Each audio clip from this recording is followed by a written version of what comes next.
پوچھ رہی ہوتی ہیں آج کیا پڑھانا ہے, ان سے پوچھ رہی ہوتی ہیں آج لیسن میں کیا ہوگا.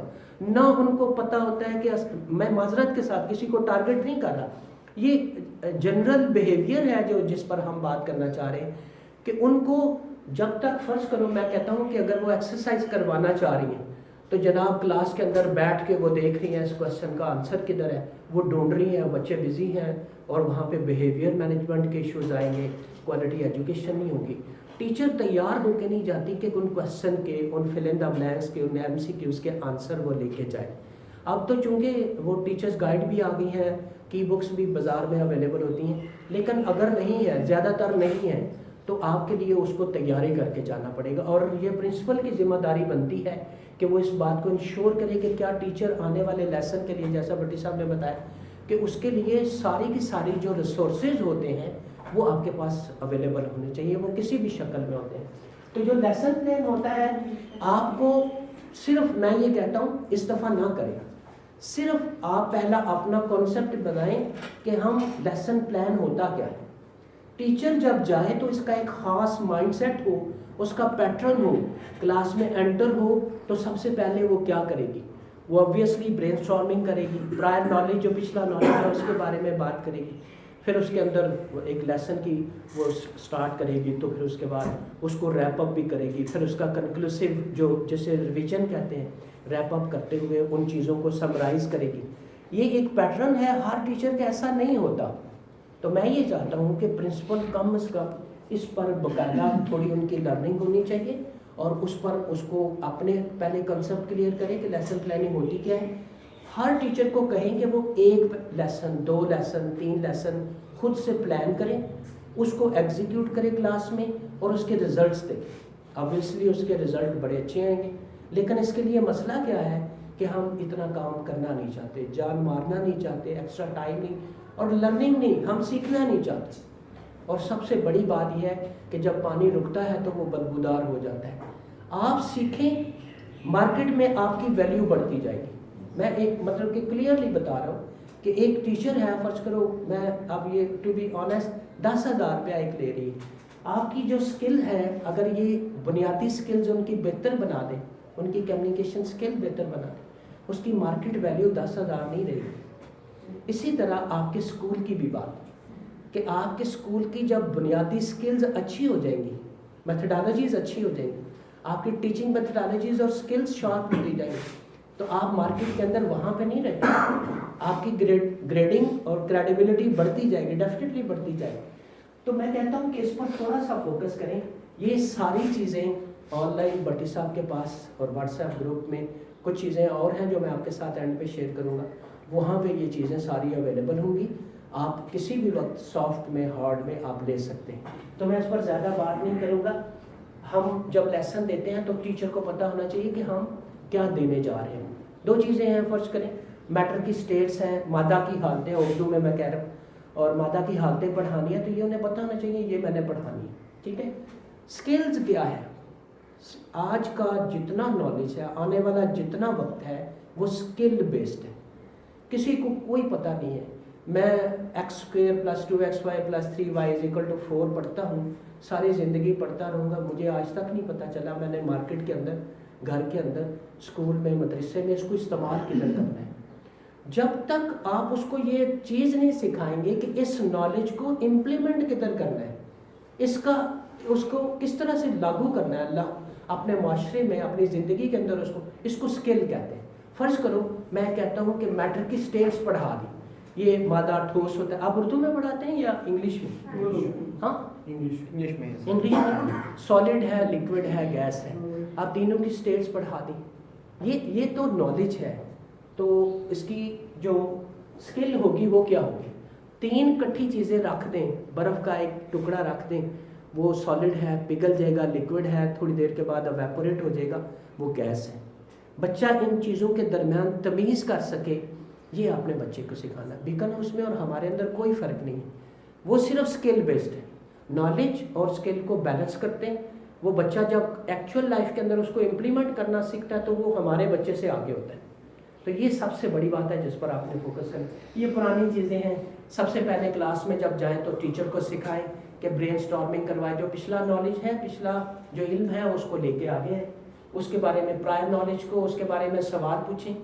اس کے بعد ٹیچر جو ڈیمانسٹریشن ہے, ٹیچر خود اس کو پہلے ایکسپلین کرے گی. شروع میں ٹیچر کو کبھی بھی بچوں کو ہولڈ نہیں دے دینا چاہیے, بچوں کے حوالے کلاس نہیں کر دینی کہ آپ پوچھیں جی کیا پوچھنا. پہلے لیسن کے ٹارگیٹس کو پورا کر لیں اور اس کے بعد آپ اس کی طرف آئیں. گروپ ورک ہمارا ٹیچر کا جو برڈن ہوتا ہے اس کو کم کیا جا سکتا ہے اگر ہم مکس ایبلٹی گروپ بنا لیں. مکس ایبلٹی کیا گروپ ہوتا ہے کہ ہمارے پاس 4 بچے شارپ ہیں, 16 بچے ڈل ہیں, گوف, کسی کو کچھ نہیں آ رہا, تو 4-5 بچوں کو اکٹھا ایک جگہ گروپ بنا دیں. ایک جو اچھے بچے ہیں ان کے ساتھ 4 بچوں کو, ڈل بچوں کو بٹھا دیں, یا سلو لرنر ہیں ان کو بٹھا دیں. تو جو آپ کی لرننگ ہوتی ہے, آپ ہر بچے کو انڈیویجول اٹینشن نہیں دے پاتے, تو وہ جو 4 بچے ہوتے ہیں وہ ایک طرح کے آپ کے کو ٹیچر بن جاتے ہیں. کو ٹیچر کیا, آپ کو ہیلپ آؤٹ کر رہے ہوتے ہیں, جو آپ چیزیں کمیونیکیٹ کر رہے ہوتے ہیں وہ اس کو بھی بتا رہا ہے, اس کو بھی بتا رہا ہے, اس کو بھی بتا رہا ہے. تو یہ گروپ ورک کا یہ فائدہ ہے. اسی کو پیئر ورک بھی کہتے ہیں کہ اگر آپ کے پاس ممکن نہ ہو, کلاس کی سیٹنگ ایسے ہو, تو پیئر ورک کروا لیں. ایک اچھا بچہ, ایک سلو لرنر ساتھ ملائیں گے تو ایک دوسرے سے سیکھتے رہیں گے. تو اس میں ٹائم جو ہے وہ آپ کا کم ہوتا ہے, لرننگ زیادہ ہوتی ہے. اس کے بعد انڈیویجول نیڈس, بعض بچوں کی انڈیویجول نیڈس ہوتی ہیں, جیسے آپ نے اکثر دیکھا ہوگا یہ کسی کو بچے کو چھوٹی کلاس میں لکھے نا 9 لکھے تو وہ P لکھ دے گا, اور اگر اسے کہیں کہ 9 لکھو تو وہ P لکھ دے گا.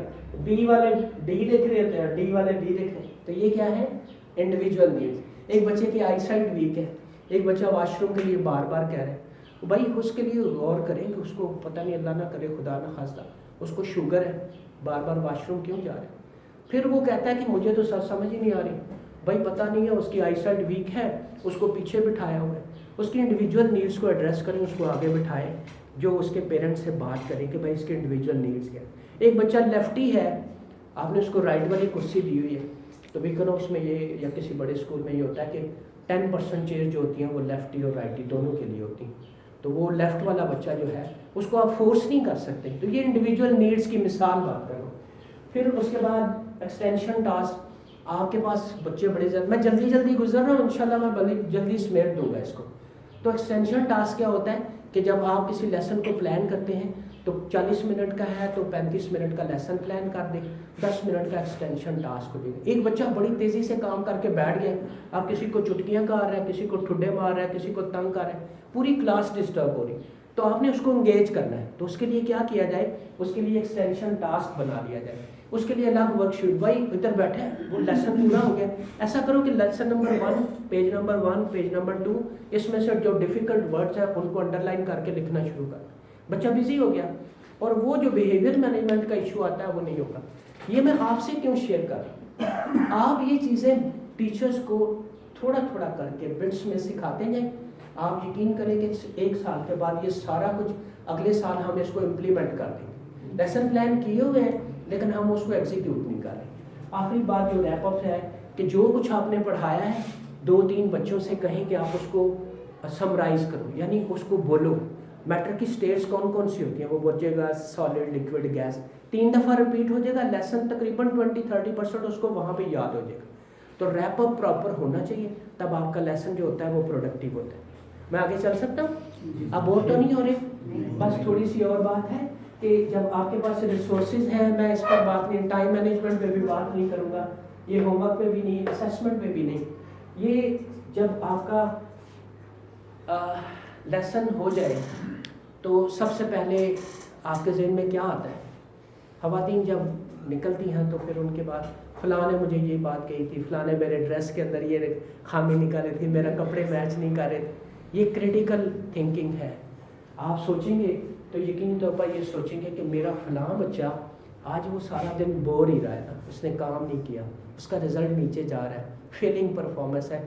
گرے ایریا, گرے ایریا کیا ہوتا ہے؟ مجھے کوئی ڈاؤٹ نہیں ہے کہ یہ بلیک ہے, اور بٹی صاحب کو بھی کوئی پتہ نہیں, کوئی اس کے بارے میں ڈاؤٹ نہیں ہے کہ یہ وائٹ ہے.